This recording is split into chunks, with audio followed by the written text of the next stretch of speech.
Good morning, मेरा नाम doctor Sujata है। मैं एसपीएस हॉस्पिटल में एक पीडियाट्रिशियन के हिसाब से काम कर रही हूँ।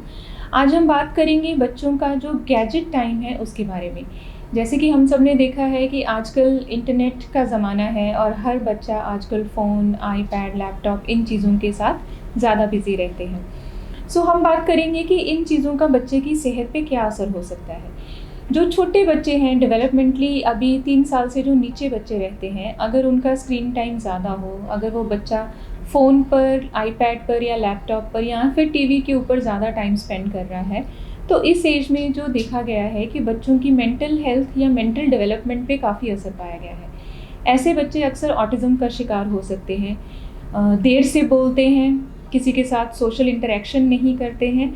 सो ये बिहेवियरल चेंजेस उन बच्चों में ज़्यादा देखी गई हैं जो ज़्यादातर अपना टाइम स्क्रीन पे स्पेंड करते हैं। सो पेरेंट्स को चाहिए कि अपने बच्चों को कम से कम स्क्रीन टाइम दीजिए और उनको नॉर्मल लोगों या नॉर्मल बच्चों के साथ खेलने का टाइम ज़्यादा दीजिए, ताकि उनकी जो मेंटल डेवलपमेंट है वो नेचर के हिसाब से हो सके। दूसरा जो इल इफ़ेक्ट रहता है इसका, वो है कि बच्चों की आइज़ पर असर पड़ सकता है। इससे क्या है कि जो आजकल गैजेट्स हैं उनमें काफ़ी ज़्यादा एलईडी डिस्प्ले रहता है, जिससे कि बच्चों की आँखों के ऊपर काफ़ी गहरा असर रहता है। हर ऑर्गन की तरह आँखें भी ग्रो करती हैं उम्र के साथ। तो जो छोटे बच्चे हैं उनके ऊपर इसका असर परमानेंट हो सकता है, जिसके चलते कि बच्चों में नज़र का कमज़ोरी होना या फिर कई बार ब्लाइंडनेस तक के केसेस भी देखे गए हैं। सो इसीलिए भी ज़रूरी है कि जो स्क्रीन है वो बच्चे से कितनी दूर होनी चाहिए। अगर आप फ़ोन या आईपैड दे रहे हैं तो वो बच्चे के बहुत नज़दीक रहता है, उनका जो इल इफ़ेक्ट है वो ज़्यादा रहता है।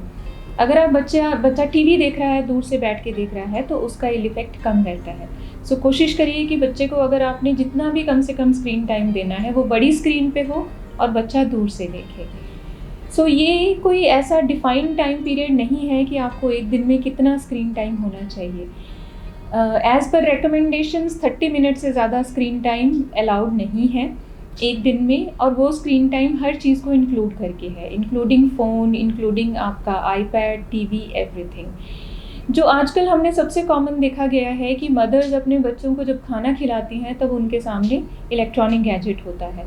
सो वो सबसे ज़्यादा हार्मफुल रहता है, क्योंकि उससे बच्चों को जो टेस्ट है वो डेवलप नहीं होता है, क्योंकि उनका ध्यान जो है वो खाने के ऊपर ना होकर स्क्रीन पर रहता है। सो इसमें बच्चों को ईटिंग डिसऑर्डर्स, ईटिंग हैबिट्स उनके पुअर हो जाते हैं, न्यूट्रिशनल डेफिशिएंसीज जैसी बीमारियां भी हो सकती हैं। सो हमारी आपसे यही अपील है कि बच्चों को इलेक्ट्रॉनिक गैजेट से जितना दूर रख सकें उतना उनके लिए सेफ है। Thank you.